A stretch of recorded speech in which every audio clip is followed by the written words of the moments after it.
Hello आइज़ोवा family, कैसे हो आप सब। आपका स्वागत है एनिमोज़ावा में, जहाँ हर वीक आपको लेटेस्ट एनिमे के एक्सप्लेन वीडियो मिलते रहते हैं। आज मैं साकामोटो डेज पार्ट 2 के थर्ड एपिसोड को हिंदी में डिटेल में एक्सप्लेन करूंगी। यह एपिसोड पूरा धमाकेदार फाइट से भरा है, तो वीडियो का एंड तक जरूर देखना, साथ ही चैनल को सब्सक्राइब भी कर देना। तो चलिए एपिसोड को स्टार्ट करते हैं।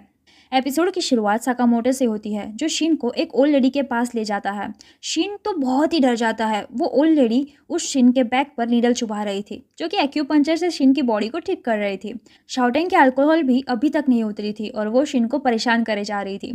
शिन को इस थेरेपी से आराम भी मिल रहा था। ओल्ड ग्रैनी का नाम मिया था, जो कि हिटमैन के घावों को आराम से ठीक कर देती थी, फिर वो चाहे कितनी भी बड़ी चोट हो, जो हैंड ऑफ गॉड के नाम से भी जानी जाती है। तभी शिन ग्रैनी मिया से पूछता है कि और कितने देर मुझे यहाँ रहना पड़ेगा। वो कहती है कि तुम्हें पूरे एक दिन यहाँ रहना पड़ेगा, क्योंकि तुम्हारी एबिलिटी बढ़ने की वजह से तुम्हारी बॉडी में प्रॉब्लम्स आ रही है। शाओटेंग की दारू उतरी नहीं थी, तो ग्रैनी मिया उसे हैंगओवर सूप दे देती है ताकि उसे बेहतर महसूस हो। अगली बारी चेकअप करवाने की साकामोटो की थी। ग्रैनी साकामोटो के प्रेशर पॉइंट्स को चेक करती है। साकामोटो को लगा था कि कोई दर्द नहीं होगा, लेकिन उससे भी दर्द हो रहा था। ग्रैनी उसे कहती है कि तुम अपने पुराने वक्त के हिसाब से सिर्फ 30% ही स्ट्रांग हो। उसे तभी नागुमो की बात याद आती है कि वो तो एक्स रैंक में है। वो ग्रैनी को बोलता है, हाँ लेकिन मैं उन क्रिमिनल्स को ऐसा ही नहीं जाने दे सकता। तभी ग्रैनी मिया उसे रोकती है और जोर से साकामोटो के पेट पर दे मारती है। वो कहती है कि इस प्रेशर पॉइंट से तुम्हें अच्छा लगेगा, और हाँ, थैंक यू कहने की कोई ज़रूरत नहीं है। साकामोटो उन दोनों को वहाँ छोड़कर निकलता है। अगले सीन में हमें मिनीमेरिस को दिखाया जाता है, जो कि मिसेस साकामोटो से तारो के बारे में पूछता है।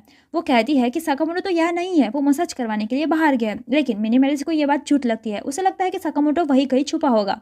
मिनीमेरिस तभी कैशियर मशीन को हाथों से मसल कर छोटा बॉल बना देता है और मिसेस साकामोटो के पास आकर उसका गला पकड़ लेता है। वो उसे फिर से पूछता है कि साकामोटो कहाँ है। तभी मिसेस साकामोटो अचानक से मिनीमेरिस की गर्दन पर चाकू घोंप देती है। उस क्रिमिनल को समझ नहीं आ रहा था कि भाई ये क्या हो गया, ये लेडी इतनी स्ट्रांग कैसे। लेकिन दोस्तों, वो मिसेस साकामोटो नहीं, वो नागुमो था। उसने सबको उल्लू बना दिया था। तभी वो बोलता है, अरे तुम मरे तो नहीं ना, मैंने असली चाकू को नकली चाकू से बदलना भूल गया।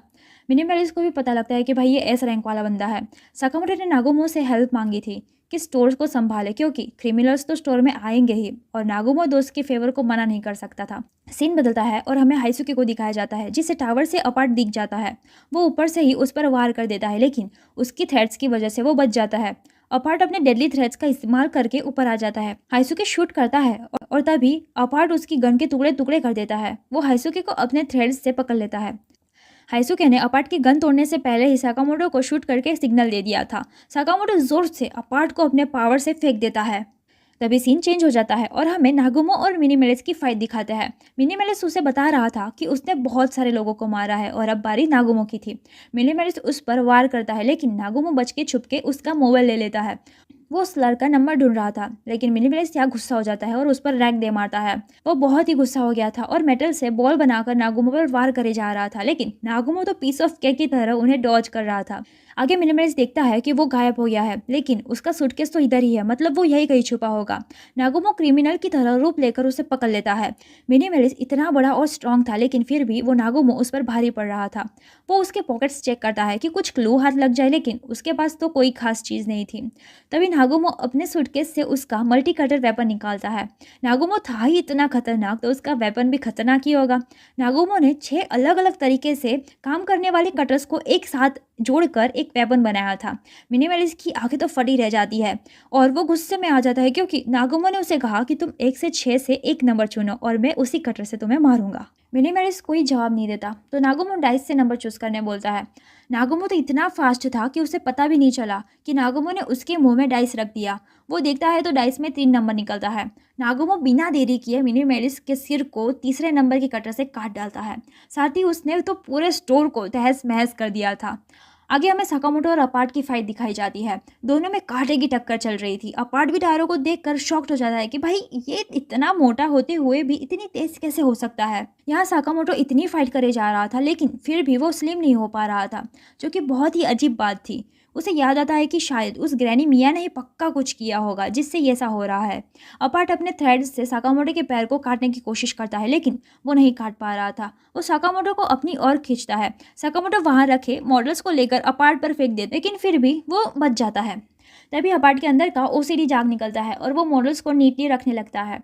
अपार्ट उस सब में बिजी था तो साकामोटो स्लिम होने के लिए एक्सरसाइज करना शुरू कर देता है, लेकिन कोई असर नहीं हो रहा था। अपार्ट अचानक से आकर साकामोटो की बॉडी पर थ्रेड से वार करता है।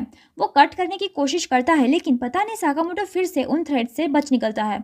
तभी हमें ग्रैनी मिया को दिखाया जाता है, जो कि शिन को बता रही होती है कि साकामोटो में अभी 30% ही पोटेंशियल बचा है। ज़रूरी नहीं है कि स्लिम होकर ही साकामोटो अच्छे से फाइट कर पाएगा। उसे जैसा है वैसे ही उसे अपने पावर को समझना चाहिए। आगे हमें दिखाया जाता है कि अपार्ट बहुत ही फ्रस्ट्रेटेड हो जाता है। उसका कोई भी वार साकामोटो पर नहीं लग रहा था। साथ ही साकामोटो तो इतना फास्ट मूव कर रहा था कि पता ही ना चले। साकामोटो खुद की बॉडी को अडेप्ट कर लेता है और अपार्ट को जोरदार पंच मारकर उसे लिफ्ट में फेंक देता है। साकामोटो भी उस लिफ्ट में जाकर लिफ्ट को बंद कर देता है और दोनों की फाइट शुरू होती है। साकामोटो और अपार्ट वहां से नीचे गिरते गिरते फाइट करते हैं। अपार्ट को भी अपने ही लेवल के पावर वाले बंदे से फाइट करने में बहुत ही मजा आ रहा था और यहाँ हमारा 3rd एपिसोड भी खत्म हो जाता है। तो दोस्तों, आई होप आपको वीडियो पसंद आया होगा, तो वीडियो को लाइक कर दीजिएगा और चैनल को सब्सक्राइब करना मत भूलना। तो मिलते हैं नेक्स्ट वीडियो में। Bye bye.